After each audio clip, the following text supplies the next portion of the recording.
Muy buenas tardes, muy buenos días, que estamos en un nuevo programa de este ciclo de producciones dedicadas a profundizar en las relaciones Bolivia-Chile con expertos en estos temas. La primera sesión la tuvimos con la profesora Loreto Correa, profesora visitante en la Universidad Católica Boliviana y en la carrera de Ciencias Políticas. En esta oportunidad contamos con un profesor de la carrera de Ciencias Políticas y también de la carrera de Economía, un destacado joven profesional, doctorado en Relaciones Internacionales y además ha cursado estudios en la Academia Diplomática y tiene un par de publicaciones sobre el tema marítimo. Uno de estos textos se llama El juego inconcluso, un texto que abordaremos en esta reunión. Bienvenido, Rodrigo, a esta serie de documentales que tienen que ver sobre las relaciones históricas, políticas, comerciales entre Bolivia y Chile. Es un diálogo con expertos sobre la temática. Es un gusto tenerte acá. Y la primera pregunta que quiero hacerte es que nos cuentes un poco cuándo surge tu interés por el tema, por las relaciones históricas, económicas, comerciales entre Bolivia y Chile. Muchas gracias en primera instancia por la invitación. Es un gusto estar aquí compartiendo obviamente estos momentos. Y bueno, a ver, comienza todo esto, yo diría, en la universidad, leyendo obviamente los libros de historia diplomática, por ejemplo, de Jorge Escobar y Cusicanqui, que es interesante, que aparte de tener la historia diplomática de Bolivia, tiene una en específico que se llama el derecho al mar, ¿no? No el derecho del mar, sino el derecho al mar, que hace referencia obviamente al tema de Bolivia y Chile. Siempre me llamó la atención este tema, obviamente porque es bastante conflictivo, tenemos más de 100 años obviamente de conflictos que tenemos que solucionarlo. Y bueno, desde esa época he comenzado a hacer diferentes estudios, ¿no? Como bien menciona, inicialmente desde la parte económica, porque yo soy economista de profesión, y a partir de eso ya he podido, digamos, desarrollarlo mucho más con la diplomacia y las relaciones internacionales. Bien, podemos hablar de algunas producciones intelectuales que has hecho respecto del tema. Así es, y yo he puesto énfasis a un tema interesante porque se habla desde siempre de que obviamente el mar para Bolivia es un derecho, se ve desde una perspectiva histórica, recientemente se ha visto desde una perspectiva jurídica, pero se hablaba muy poco de lo económico. Entonces yo me puse obviamente la misión de calcular el impacto económico obviamente del enclaustramiento geográfico. Y bueno, he desarrollado varios estudios sobre el impacto sobre el comercio internacional, sobre las inversiones, cómo puede también, entre otras cosas, afectar el tema de ir a instancias internacionales, ¿no es cierto?, como la Haya, al comercio internacional bilateral entre ambos países. Pero Sí. comencemos desde el principio. ¿De qué texto estamos hablando? Estamos hablando inicialmente de papers, es decir, documentos de investigación que se desarrollan. La mayoría está publicada por un journal que tenemos en Bolivia, que es el Latinoamericano de Desarrollo Económico, el LAGET, por sus siglas en inglés, que se maneja también en la Universidad Católica. Ahí, digamos, se puede encontrar inicialmente un impacto, por ejemplo, de aproximadamente un 15% en las exportaciones, ¿no es cierto?, e importaciones en el comercio internacional, por ser un país mediterráneo o enclaustrado en nuestro caso. A ver, para entender, Sí. el impacto que tiene la mediterraneidad y algunas acciones políticas en el costo de los bienes o en el costo de la exportación de bienes de Bolivia hacia el mundo. ¿Dónde se encarece y a quién beneficia ese encarecimiento? Sencillísimo, costo de transporte, ¿no? Es el costo de transporte que implica obviamente que nos cuesta mucho más porque estamos más lejos, ¿no? Estamos más lejos de los puertos, pero algo interesante que se mencionaba en una discusión que teníamos precisamente con su primera entrevistada, con Loreto Correa, es que no es que por tener mar vamos a estar más cerca del mar, ¿no es cierto? La distancia va a ser la misma. Sin embargo, existe travesías de frontera, es decir, toma mucho más tiempo el tema y mayor costo de transporte implica, por ejemplo, tema de almacenaje, esperar el barco, alguna obviamente arbitrariedad que puede existir en un país costero, el país de tránsito, usualmente Chile, como un paro, ¿no es cierto?, que se da en el puerto y no se puede hacer nada. Ahí se ve el impacto y claramente a quién perjudica, al exportador boliviano. Las exportaciones son menos competitivas y el hecho de que sean menos competitivas, ¿qué implica? Obviamente de que se va a poder vender menos en comparación con la competencia internacional que puede existir.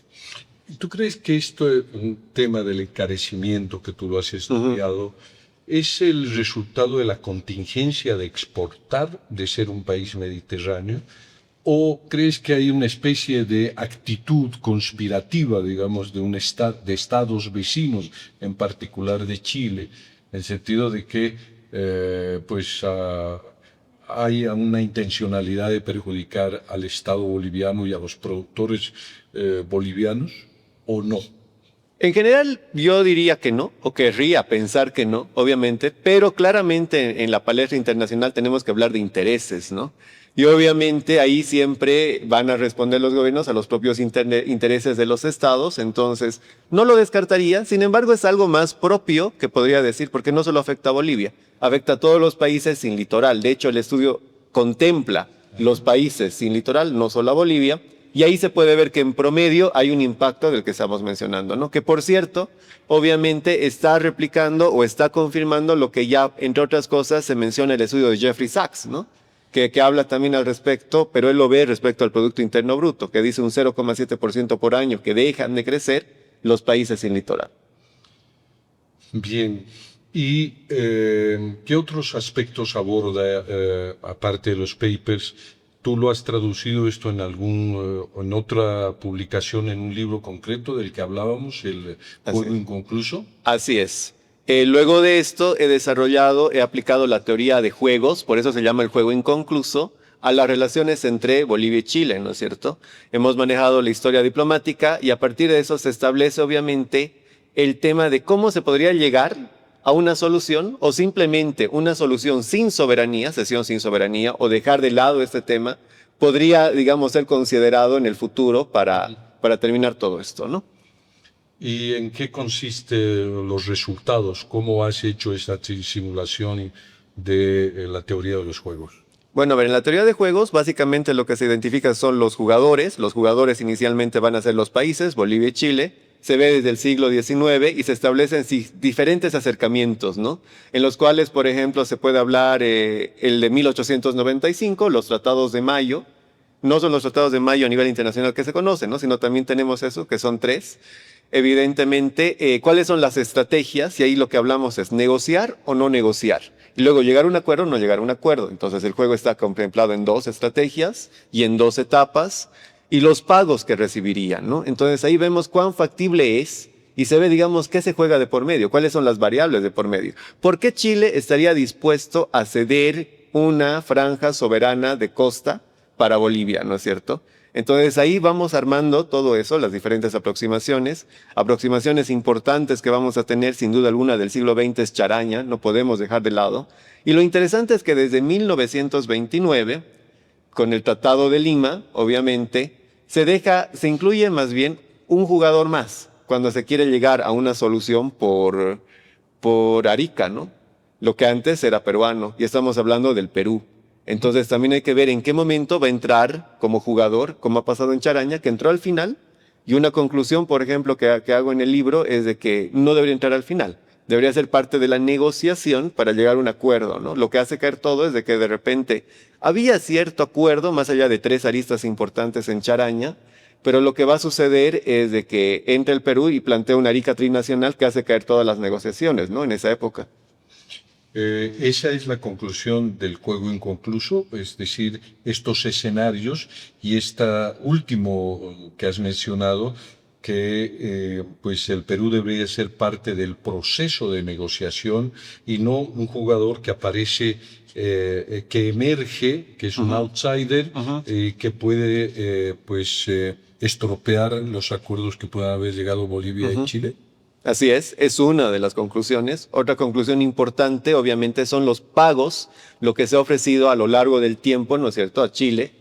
Se habla de recursos naturales, por ejemplo, lo que se identifica es que no se tiene con claridad que, por ejemplo, en el enfoque fresco del 85 se establece, ¿no? Y se dice, vamos a ofrecer agua, ¿no es cierto?, del altiplano, pero no se tiene claro qué cantidad de agua, de qué se está hablando, afluencia. Obviamente ya no se habla del lago Titicaca desde 1950, ante la observación peruana, ¿no es cierto?, de que obviamente es un lago que pertenece a los dos países y no puede definir Bolivia simplemente el destino de esas aguas. Entonces, es eso interesante ver. Y obviamente es el tema, por ejemplo, al día de hoy, el pago que se puede manejar es la reputación, ¿no?, de Chile. Chile siempre se ha mostrado como un país modelo, ¿no es cierto?, moderno, adelantado, digamos, a sus vecinos, pero algo que todavía le causa ruido, y a nivel internacional mucho más, es de que no hay relaciones diplomáticas, ¿no es cierto?, con Bolivia, ¿no? Porque hay un tema pendiente. Entonces, como que eso baja lo que quieren mostrar los chilenos respecto a su país a nivel internacional. Y esta mirada, estos escenarios, estas conclusiones a las que tú arribas, ¿es una mirada boliviana o también te va a permitir conocer de alguna manera la mirada chilena o la posición de Chile frente a estos escenarios que tú has creado?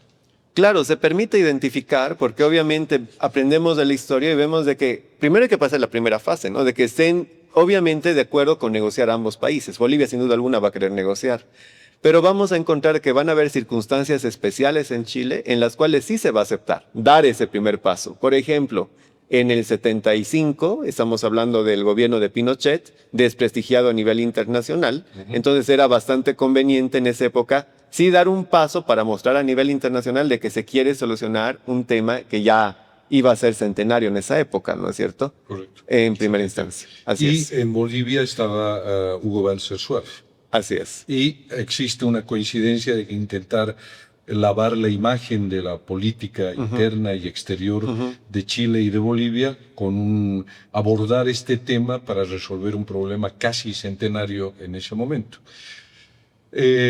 Trasladando esta tu hipótesis y el trabajo que has realizado en este texto, ¿cómo puedes tú proyectar eso con la demanda que interpuso Bolivia ante la Corte Internacional de La Haya? Y si es posible hacer esta, digamos, ampliación de la teoría de los juegos a ese evento específico. En realidad lo incorporo, ¿no? Llego, digamos, a plantear esto, y es un pago más que se buscaba, ¿no? El tema es de que ya desde hace cierto tiempo Chile se niega a negociar, ¿no? Yo me animaría a decir desde el 85, después de que fracasa el enfoque fresco, 85-86, ¿qué va a suceder posteriormente? Entonces lo que se busca es tener, o se buscaba tener un argumento más en cuanto a la estrategia para obligar a Chile a negociar. Pero algo importante que hay que aclarar es que incluso si hubiese salido positivo ese fallo para Bolivia, para los intereses bolivianos, no solucionaba el juego, ¿no? Es decir, el tema marítimo. Simplemente era la situación en la cual se pasaba a la siguiente fase, digamos, en la cual se podía negociar. Sin embargo, ¿qué sucedía ahí? O sea, había la posibilidad de llegar a un acuerdo o no llegar a un acuerdo, como muchas veces ha sucedido, ¿no? Entonces, era un pago más que tenía que tomar en cuenta, pero eso era todo, ¿no es cierto? O sea, no es que solucionaba, como en esa época también, en 2018, muchas veces el gobierno trataba de confundir, ¿no? Desde entonces, quiero hacer referencia al gobierno boliviano, que había una confusión de que si salía obviamente el fallo positivo, Bolivia ya volvía al mar. No, nada más lejos de la realidad, sino que se daba un paso adicional para poder, obviamente, negociar nuevamente. O sea, dejemos claro esto, que la posibilidad de un fallo favorable de la Corte Internacional de La Haya hubiera significado simplemente que hubiera obligado al Estado y a la política exterior chilena a una mesa de negociación con Bolivia para intentar llegar a un acuerdo. Es decir, si las medidas de la Corte hubieran sido favorables, hubieran sido generar este escenario de negociación. ¿Estaba prevista la posibilidad de la intervención del Perú como en otras, como en esta hecho histórico en el cual Charaña aparece en el último momento para desbaratar todos los acuerdos que se habían llegado? La verdad es que no estaba contemplado, aunque obviamente, sin duda alguna, el Perú ha hecho seguimiento a ¿no es cierto?, a todo el proceso judicial y demás. Pero no tengo tampoco la duda de que si hubiese sido positivo, claro, aquí ya estamos especulando y se llegaba a una negociación, evidentemente en algún momento si se hablaba de alguna franja soberana sobre el territorio de Arica y Parinacota, hubiera tenido que incluirse al Perú. Ahora, la tesis chilena es complicada. La tesis chilena te dice, Perú al último, no tiene que entrar. No es un asunto trilateral, ¿no? Es un asunto bilateral. Ellos rechazan que sea multilateral o hemisférico, ¿no es cierto? Pero sí, al final del día es un jugador más que, paradójicamente, Bolivia no lo ha incluido. Lo incluyen ellos, es decir, Perú y Chile, desde 1929 con su tratado, ¿no? ¿Cuál es la mirada que tú tienes respecto a la política exterior peruana desde hace casi 2 siglos hasta el presente? Si esto aparece de una manera recurrente en los estudios que tú has hecho. Claro, se ve de manera, digamos, no tan directa, se podría decir, se presta más atención a Chile, pero se puede identificar diferentes etapas, ¿no? En una primera etapa, que podemos decir cuando Bolivia tiene mar, ¿no es cierto? Es decir, hasta 1879, en la cual existen ciertos acercamientos, pero también distanciamientos marcadísimos, ¿no es cierto? El tema que se va a discutir mucho es Arica, evidentemente, aunque Bolivia tenía 400 kilómetros de costa, teníamos el puerto de Cobija, pero el tema es que nos separaba algo clave, y en esa época era muy complicado logísticamente, un desierto, el desierto de Atacama. Entonces se va a gestionar el tema de comercio y la utilización del puerto de Arica, puesto que el Perú por sí mismo no necesitaba un puerto adicional. Tenía un puerto ya ahí, ¿no?, cerca de Lima, que estoy hablando del Callao, que obviamente abastecía mucho mejor. Ese es el tema. Luego podemos hablar de una segunda etapa cuando ya tienen las provincias cautivas, que ellos denominan Tacna y Arica, en la cual también hay un alejamiento porque ellos reivindican esas provincias, más allá de que Bolivia e incluso Chile plantean, de hecho está la política boliviana en esa época en Chile, ¿no?, en la que se plantea y se establece Arica para Bolivia. Entonces ahí solucionamos todo, reconfiguramos, porque no es de gran interés, ¿no es cierto?, no era al menos en esa época para Chile esa situación. La riqueza estaba en Tarapacá. Esa era la idea. Posteriormente, digamos, va a ir relajándose. 1929, ese tratado que tanto mencionamos, es el de la repartija, también así se denomina. Arica se queda en Chile, y obviamente Tacna vuelve al Perú. Y dependiendo de la época, no ve el Perú con tan buenos ojos el tema de Arica para Bolivia, ¿no? Siempre existe algún grado de reivindicación, como en el 79, 1979 y demás, que siguen hablando al respecto. Podríamos dividir tal vez una última etapa en los 90 del siglo XX, en las cuales sí existen declaraciones más favorables, ¿no es cierto?, de las autoridades peruanas respecto a este tema, en el cual te dicen, por ejemplo, el Perú no se opone ante una solución que pueda existir y Bolivia pueda retornar a un acceso marítimo, ¿no? Pero que no sea por territorios que antes fueron peruanos. Eso es lo que no dicen, pero es lo que hay que discutir, ¿no? Está de por medio. No va a ser un obstáculo. Sin embargo, obviamente todo tiene que ser objeto de negociación. Y un ejemplo clarísimo es en Charaña, nuevamente, que te establecen por qué no hacemos una Arica trinacional, ¿no? O sea, vamos a internacionalizar y demás, y ahí, bueno, cae totalmente las negociaciones porque Chile se niega totalmente a ese asunto, ¿no? En una anterior oportunidad le formulaba la siguiente cuestión histórica, es que las relaciones entre Bolivia y el Perú siempre han sido difíciles y tan complejas como con las relaciones Bolivia-Chile, porque en algunos intelectuales, historiadores peruanos, consideran a Bolivia como una provincia escindida del Perú. Y que todas las desgracias, tanto del Perú como de Bolivia, vienen por esta artificial separación del Alto Perú respecto de lo que fue el virreinato Perú o el Perú, concretamente. ¿Tú crees que esa mirada de que Bolivia es una provincia escindida peruana, y eso es como que un resabio que impide el vivir en el siglo XXI o soluciones en el siglo XX respecto de este problema ya bicentenario entre los tres países. Sí, sin duda alguna, ¿no? Es que todavía sigue la memoria histórica. Obviamente tenemos que hablar de Agustín Gamarra, que tomaba como una provincia más. Obviamente en 1841 se va a consolidar la independencia de Bolivia, ¿no? Gracias a la guerra con el Perú y la batalla de Ingavi. Pero más allá de eso, sí es cierto que todavía se acusa, por ejemplo, a Bolivia de haber arrastrado al Perú a la guerra del Pacífico.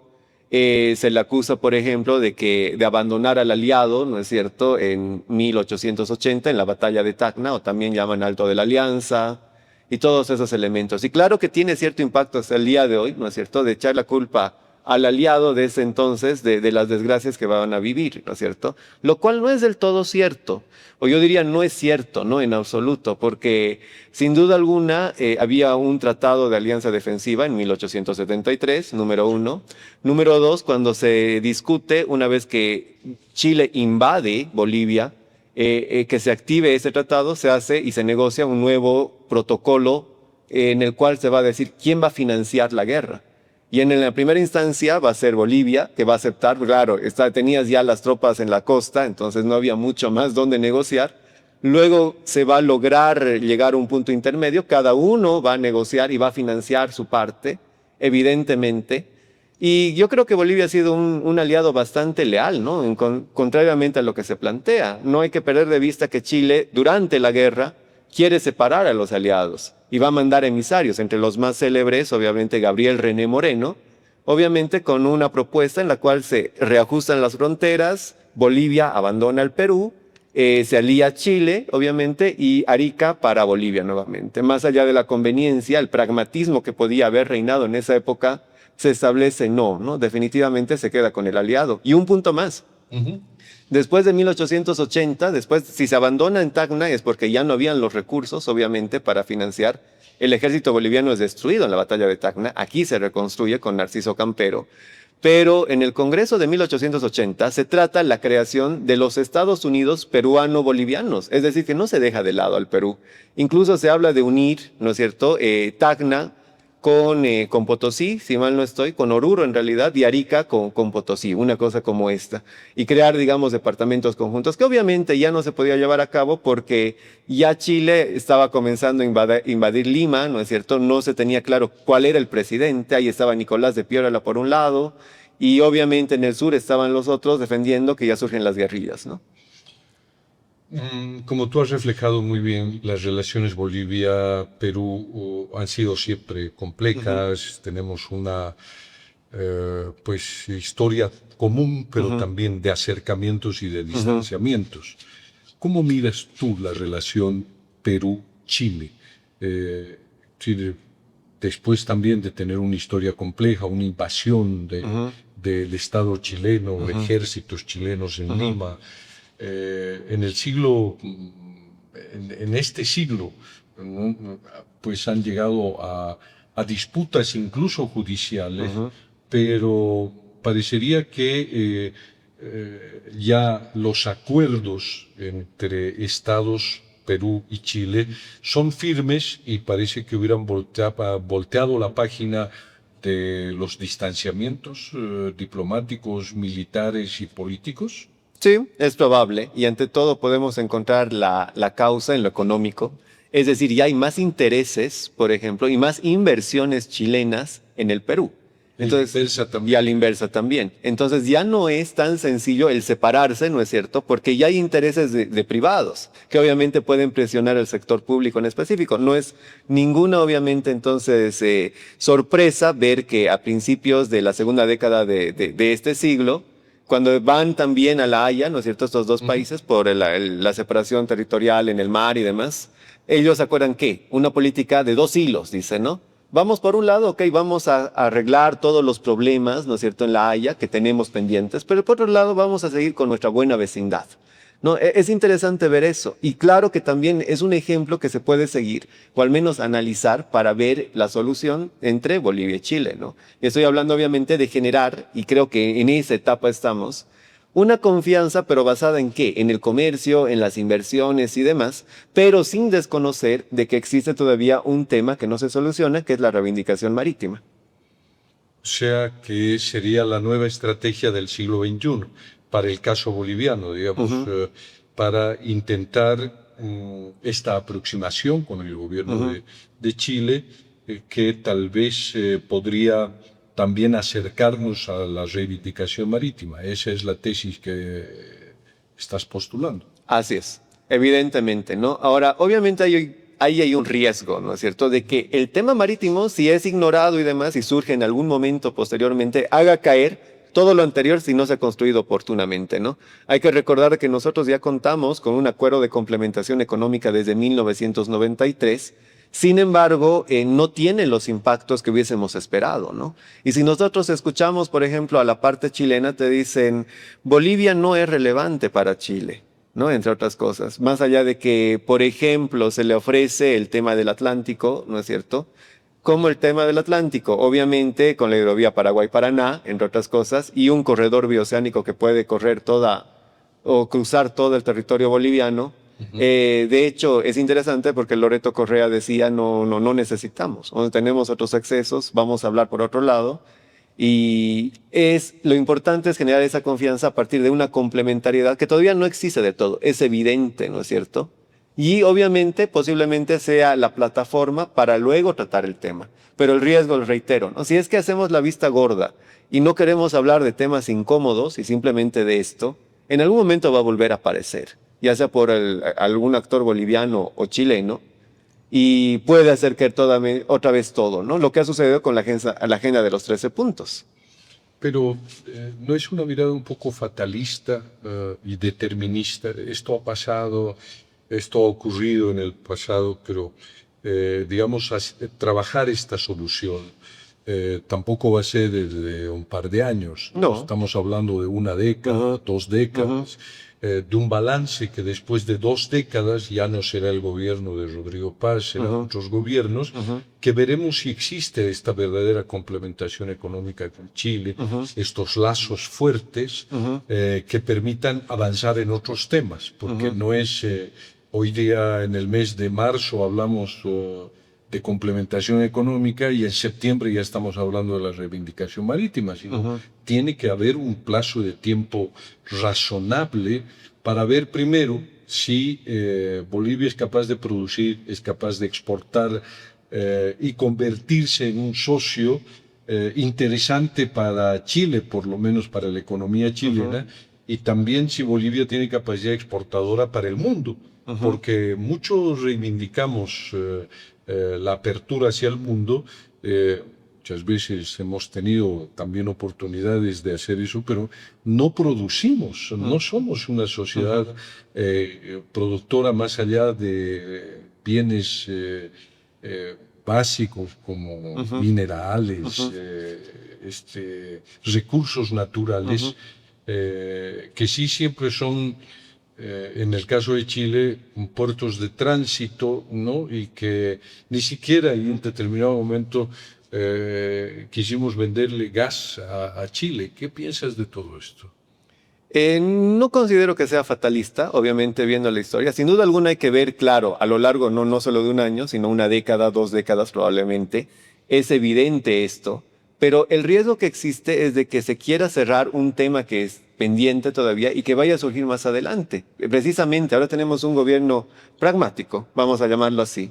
Pero ¿qué sucede si más adelante existe nuevamente un nacionalista o alguno que te va a plantear, o además de que existe obviamente esa necesidad económica que se va viviendo y que se va estableciendo? Y lo único que hay que plantear es obviamente un diálogo sin condiciones, ¿no es cierto? Y sin exclusiones. Entonces creo que eso es evidente. Respecto al tema de la producción, sin duda alguna, obviamente hablamos mucho, ¿no? Y la solución a la crisis económica que dicen, crisis de divisas, es exportar más. Pero la pregunta del millón es: ¿qué se exporta? Exportamos o producimos muy poco, entonces no aprovechamos economías de escala. Esa es la situación que también hay que tomar en cuenta. De hecho, al día de hoy, ¿qué es lo que más vendemos obviamente a Chile? ¿No? Se vende el tema de soya, ¿no es cierto? La agroindustria cruceña que va a llegar ahí, que tiene cierta intervención. Se está hablando un poco de leche, pero la pregunta es ¿cuánto? Tenemos mercados internacionales también, ¿no? Yendo un poquito más allá, si no vemos, y creo que eso también es importante, no solo prestar atención a un vecino, tenemos 5 vecinos y de esos 5 vecinos tenemos uno que es clave como socio comercial. De hecho, el presidente recientemente ha visitado, ¿no es cierto?, a ese territorio, y estoy hablando del Brasil, que cuenta con cerca de 300 millones, un poco menos de 300 millones de habitantes, que obviamente se va a conformar en algo muy interesante, un mercado muy interesante para vender. Ahora la pregunta es, ¿qué vendemos? También es el desafío. Dejar nuestra histórica, ¿no es cierto?, dependencia de simplemente recursos naturales. ¿Y tú vislumbras que el Estado boliviano, la economía boliviana, podría cambiar de mirar, dejar de mirar el Pacífico, Chile, y volver a la mirada hacia el Brasil? Ya no tenemos gas, buscar, digamos, producciones diferentes, no sé, tal vez madera, cacao, café, pero ¿crees que podría ser suficiente como para insertarse en el mercado brasileño? Hay que intentarlo, ¿no? Con un producto al menos, con lo que se tiene y obviamente ir desarrollando. Obviamente buscar las inversiones también brasileñas, lo que eso se está buscando. De hecho, reactivar el sector energético, entre esos el gas. Que yo no descartaría, obviamente eso implica nuevamente retomar la economía del gas dentro de muchos años, porque no es de un día para el otro, de que se descubre y se explotan, ¿no es cierto?, los campos gasíferos. Pero creo que va a ser interesante eso. Y no solo hablar de eso, también si hablamos del Pacífico, no descartar, tenemos a Chile, pero también tenemos al Perú. Y cuando hablamos del Perú, no hay que descartar el tema del puerto de Chancay, que es inmenso, para poder llevar las mercaderías. Pero sin duda alguna, un punto importante, y es un problema estructural en nuestro país, más allá de que se ha avanzado luego de 200 años, es el tema de la diversificación productiva, ¿no? ¿Qué producimos? Sin duda alguna producimos mucho más que a principios del siglo XIX, cuando llega obviamente en 1825 la independencia. No hay duda de eso, pero todavía no es suficiente. Ahora, puede surgir algo interesante, como ha surgido el tema de los textiles, con lo que no era un acuerdo comercial per se, pero era, digamos, las preferencias que otorgaban, ¿no es cierto? Estoy hablando de Estados Unidos con el ATPDA, que va a hacer nacer y vamos a llegar, digamos, a un porcentaje interesante, nada despreciable, más del 10% de las exportaciones, representaba todo esto. Estoy hablando de qué, manufactura, ¿no? Joyería y demás. Entonces también se necesita un mercado, ¿no? Para poder crecer. A ver, hagamos esta hipótesis. Si con Chile trabajas convenios de relacionamiento, de intercambio comercial, exportación, eso significa asumir compromisos, significa tener contratos y ser una especie de socio privilegiado. Pero si al mismo tiempo hablas con el Brasil o estás mirando el puerto de Chancay en el norte de La Paz, la poca producción o toda la producción que tú tienes vas a tener que distribuirla entre socios. Y ahí ya pierdes relevancia, digamos, Chile. Y Chile también podría reclamar. O sea, si no cumples los acuerdos comerciales mínimos, o sea, ¿cómo vamos a pasar a la siguiente etapa de discutir un acuerdo de reintegración marítima, de reivindicación marítima? Tú estás en todo tu derecho de ver con qué socios o comercias, pero en el caso mío, como me siento defraudado, también busco otros socios, no en América, sino en el Pacífico. Este es algo que podría suceder, porque el otro escenario sería que seamos leales en un acuerdo de integración económica, de fortalecimiento de los lazos con Chile, en la perspectiva de que luego, una vez que tengamos afianzado el mercado o las relaciones con Chile, podamos avanzar en otros temas como la reivindicación marítima. ¿Cuál de estos dos escenarios crees que podría ocurrir en el futuro? A ver, yo lo que identificaría es el que responde más a los intereses bolivianos. Y yo creo que es diversificar también el tema de exportaciones, ¿no? Ahora, si hubiese un acuerdo hipotético, ¿no? Previo en el cual se prioriza Chile, con la condición de luego discutir el tema, pero luego habrá que establecer bien, ¿no? Porque eso me hace recuerdo mucho a 1895, en el cual se firma un tratado, ¿no es cierto? Se dice, vamos a ceder, ¿no es cierto? Ya sea Arica, si sale el plebiscito a favor de Chile, o en su defecto, un equivalente como Caleta Vítor, pero no daba plazos, no daba nada. Entonces, si se llegase a un acuerdo, obviamente, totalmente claro, valga la redundancia, tendríamos nada más, o Bolivia tendría que seguir obviamente con un socio comercial como sea Chile, y no que sea la plataforma para ver al Pacífico. Sin embargo, también hay que ver los intereses, ¿no? Y hay que ver cuán importante puede ser el Perú, o el Brasil, o la misma Argentina, o Paraguay, para todos estos elementos, ¿no? Ahora, no necesariamente se exporta todo a un país. Hay que ver también eso, ¿no? El tema de complementariedad. Entonces, yo me invento, yo qué sé, la joyería tal vez es importante para el Brasil. Hay una demanda interesante, un nicho de mercado. O yo qué sé, la quinoa, que también puede caer muy bien en el Brasil, ¿no es cierto? En comparación, yo qué sé, con Chile, en el que se puede complementar obviamente con la agroindustria, se puede dar, no sé si hablar de experiencia, pero se puede hablar también porque Chile también llega a ser un país minero, ¿no? Luego de 1879, con Chuquicamata, pero complementar, digamos, esos conocimientos, exportar ciertos minerales, ¿no? Y también por otro lado. O sea, tú plantearías de que una mejor posición para Bolivia sería también diversificar sus puntos de salida, no casarse o no apostar todo a mejorar las relaciones Bolivia-Chile, sino como lo que está haciendo actualmente el gobierno de Rodrigo Paz, de tener una buena vecindad con todos los otros países. Y uno de ellos es el gigante de Brasil, pero siempre estamos dependiendo de la capacidad productiva interna. Y esto también depende no solamente de la capacidad estatal, sino cómo tenemos o cómo se construyen las relaciones con el empresariado, con la inversión internacional. Porque si no tenemos capacidad productiva privada, porque ya el Estado boliviano ha demostrado serias limitaciones, incapacidades, corrupción, ¿no? Y también hace mucho tiempo que dejamos de recibir inversión externa porque no hemos sabido generar confianza con el Estado, porque hemos creído que el Estado boliviano debería hacerlo todo, podía hacerlo todo, y esa política ha fracasado.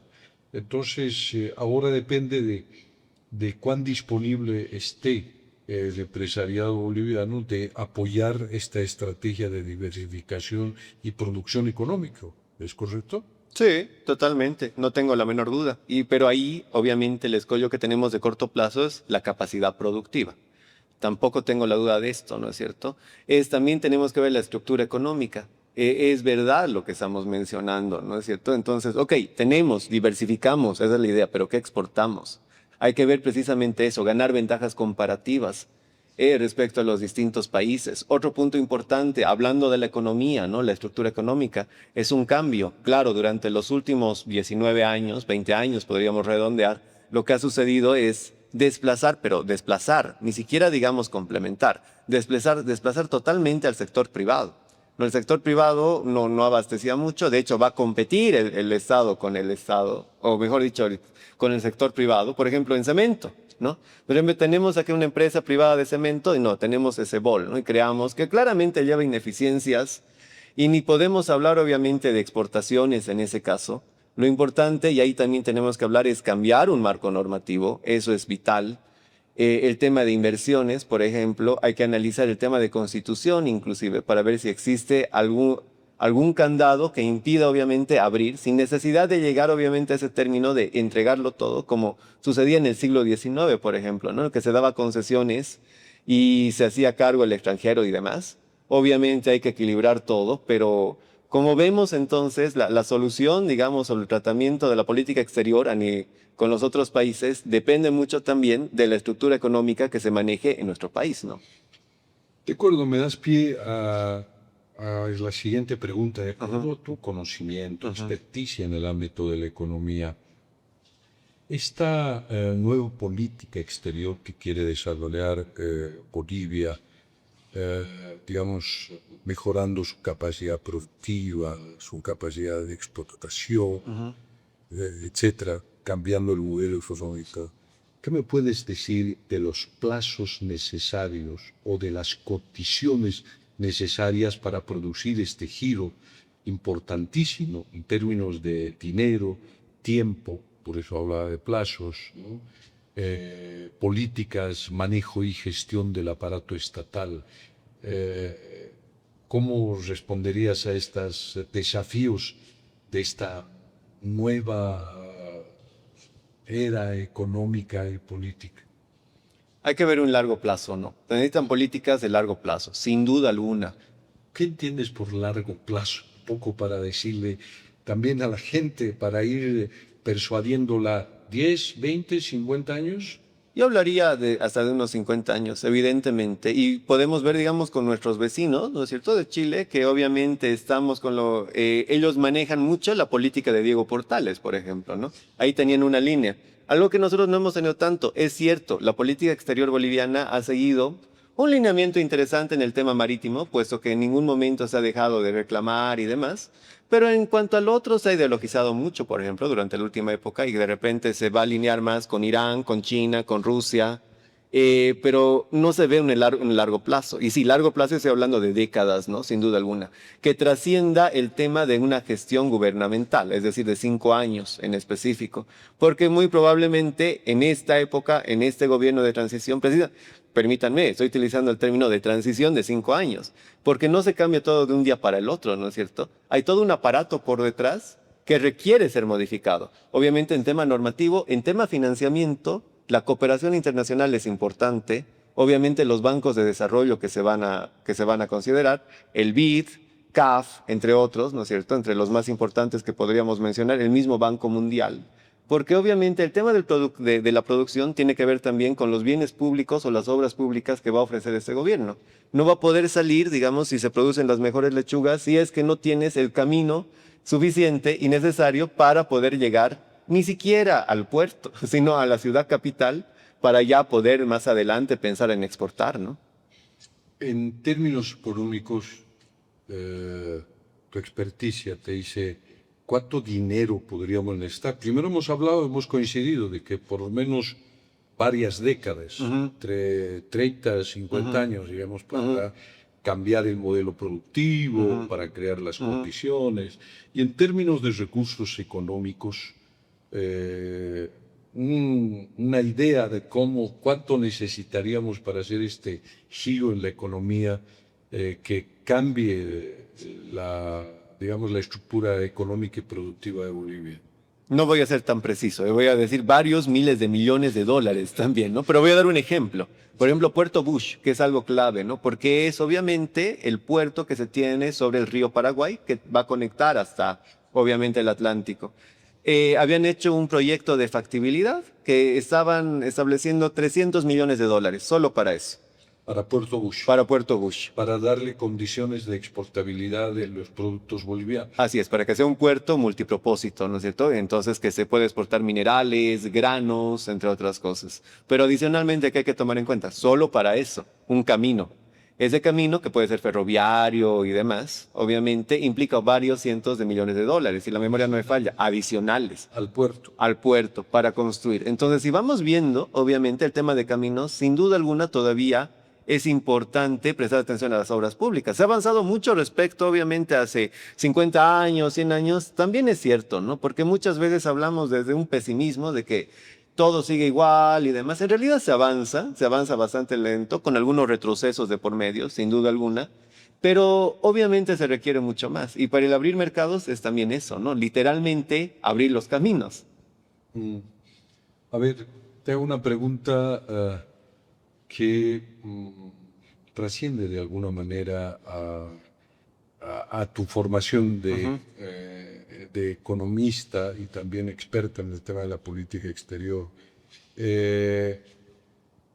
¿La política o la economía está una por encima de la otra? ¿Qué privilegiarías en este contexto que hoy estamos viviendo? Obviamente, ahí voy a hacer la respuesta clásica de economista. Depende, ¿no? Ahora, en este caso, obviamente, yo creo que es la economía. ¿Por qué? Porque hay una crisis económica muy fuerte y yo creo que el gobierno está apuntando a eso, por eso se denomina pragmático y demás, porque el tema es de que estamos en una crisis económica que no hemos salido, ¿no? Estamos hablando, obviamente, marzo de 2026, se ha logrado estabilizar hasta cierto punto, pero no estamos generando nuevas divisas. En realidad está ingresando por préstamos.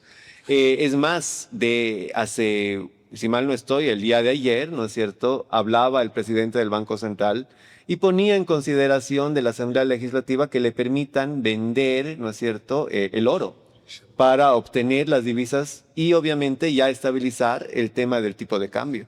Entonces, obviamente al día de hoy, y no es porque soy economista, pero creo que en este momento eso es lo que va a marcar, ¿no? Las reformas económicas, estructurar, reestructurar todo este tema.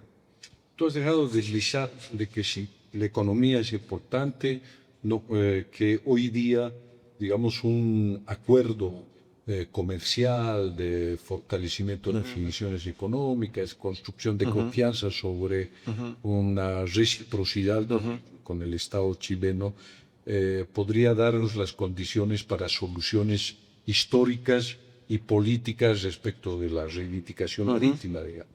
Pero también has coincidido en que, o has manifestado, de que estos son procesos de largo aliento. Hemos coincidido en que pueden ser entre 3 hasta 5 décadas, 50 años.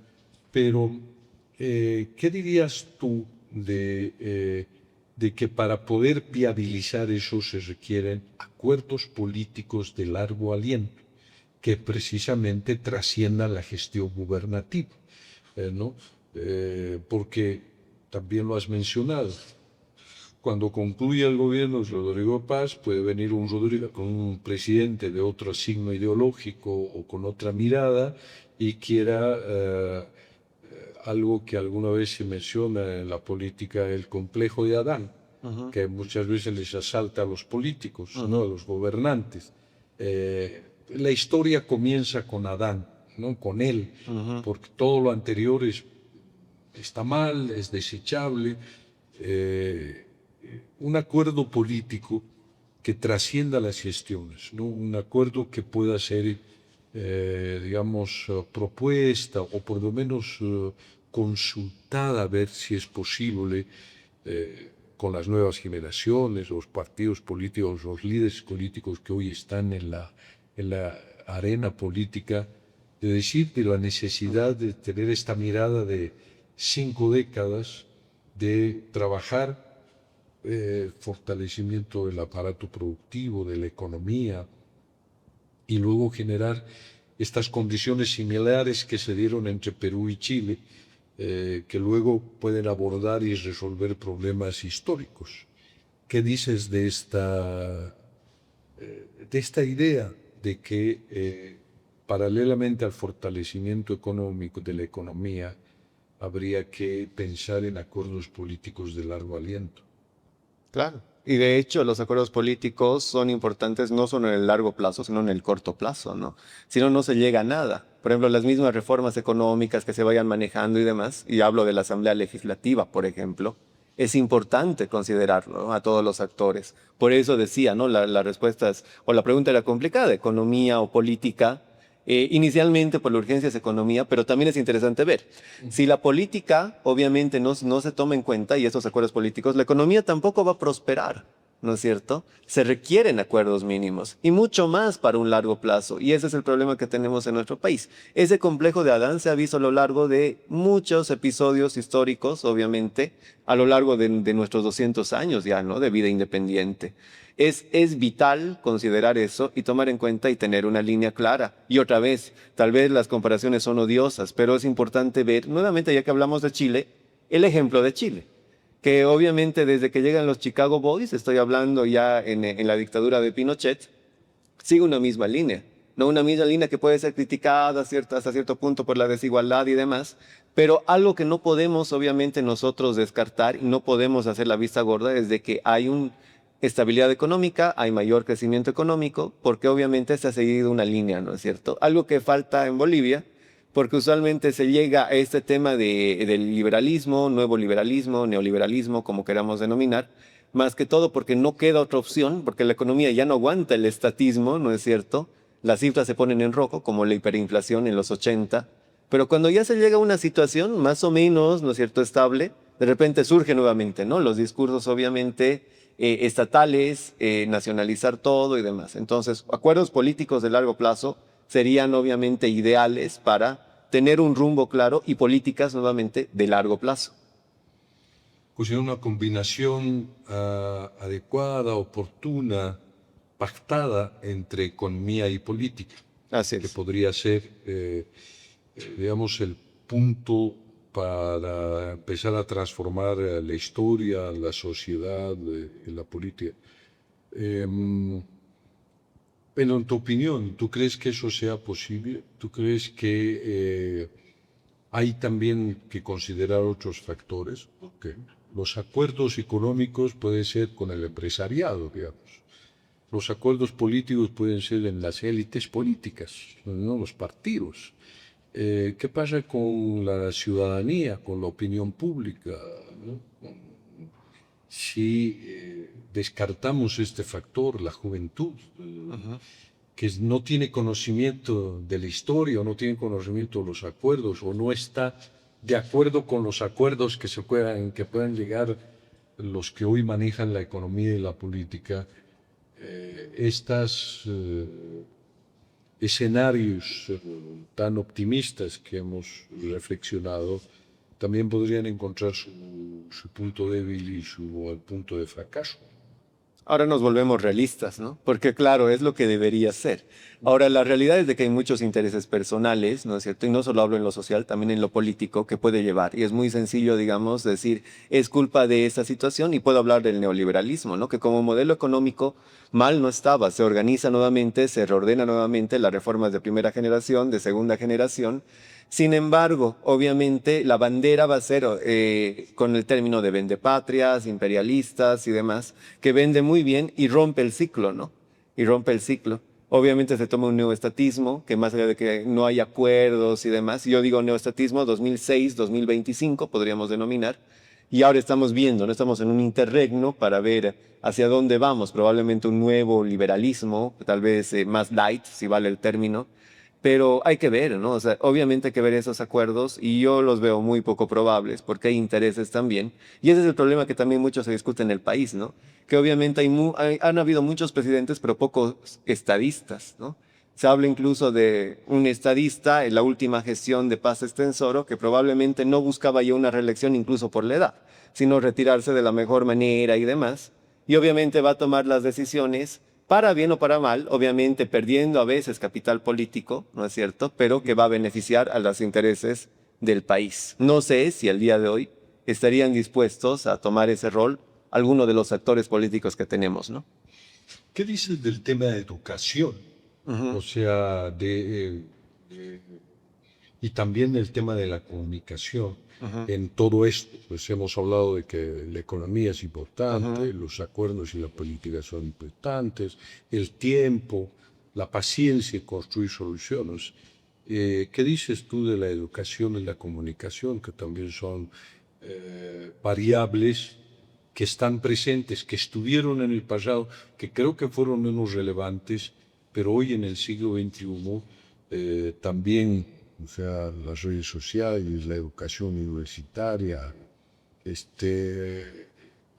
la opinión pública, lo que ocurre en las redes sociales es importante. ¿Qué piensas tú de estos dos elementos, la educación y la comunicación? A ver, son importantes, vamos a ir por partes. Ahí voy a utilizar, digamos, una escuela que es la institucionalista o no institucionalista, no importa en economía, que te dice, no, la institución son patrones de comportamiento, que pueden ser formales o informales. Vamos a lo informal, ahí está la educación, ¿no? Obviamente es importante, es vital cambiar la mentalidad. Y a mí me llama la atención, en algún momento participé en un seminario, conversatorio con un embajador coreano, y decía, nosotros habíamos quedado pues ya desechos, ¿no es cierto? Después de todo el tema de la Segunda Guerra Mundial, porque pasa por ahí y demás. Así es, ¿no? ¿Y cómo surge? Sí, claro, de las guerras entre Coreas. Entonces hemos cambiado la mentalidad y la educación y ya no pensaba en el yo, sino en el nosotros y en el podemos, ¿no? Y obviamente eso también es importante y también para llegar a acuerdos y pensar en un largo plazo y no en la inmediatez, número uno.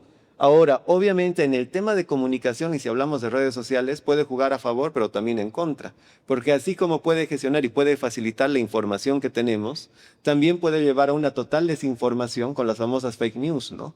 Cuando depende que sigue. Y algo interesante, incluso hay un documental en Netflix al respecto, es de que hay mayor polarización debido a las redes sociales.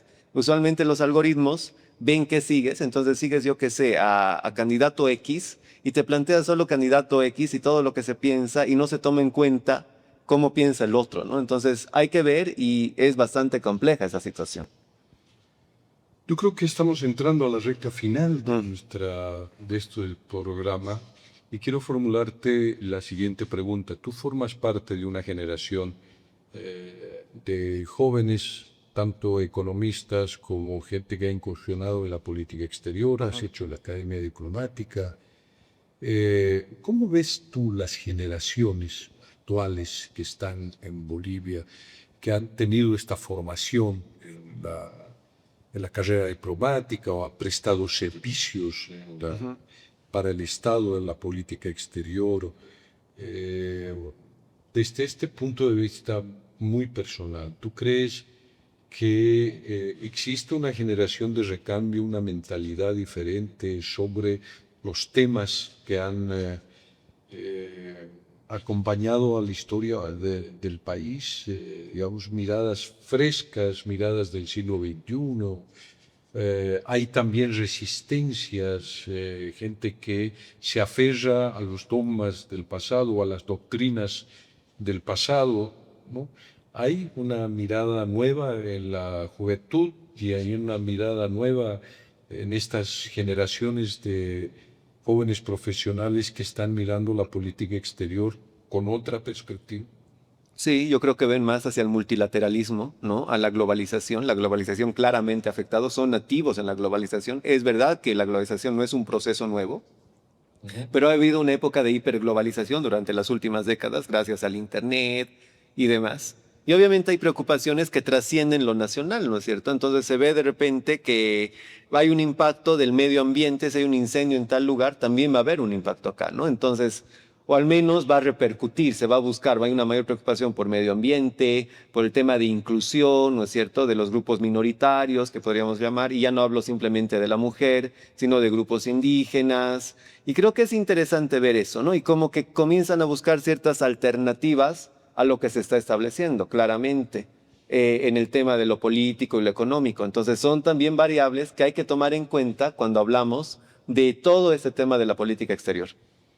Por lo tanto, ¿crees que hay también una renovación generacional y una renovación en la mirada sobre la política exterior boliviana? Así es, sin duda alguna. Ya no se ve, como digo, un planteamiento simplemente de dos países, sino más que todo una visión mundo donde está Bolivia y obviamente cuál es el rol que se va a manejar y demás. Y obviamente, como digo, existen problemas hemisféricos o globales que ellos se lo van a tomar mucho más, digamos, a pecho, si vale el término, y no simplemente se va a establecer como era hace algunas décadas, yo qué sé, la cuestión marítima, ¿no? Nada más, o el tema del oro y demás. Por ejemplo, el tema del oro, hablando de eso, ¿no? Ahí vas a prestar atención a qué, al tema obviamente del medio ambiente, el impacto ambiental que puede existir, los parques protegidos, algo que antes no estaba dentro de la ecuación, ¿no? De la política exterior. Ahora por eso nace, ¿no? La diplomacia ambiental, la diplomacia científica y demás, a las cuales también hay que prestar atención al día de hoy.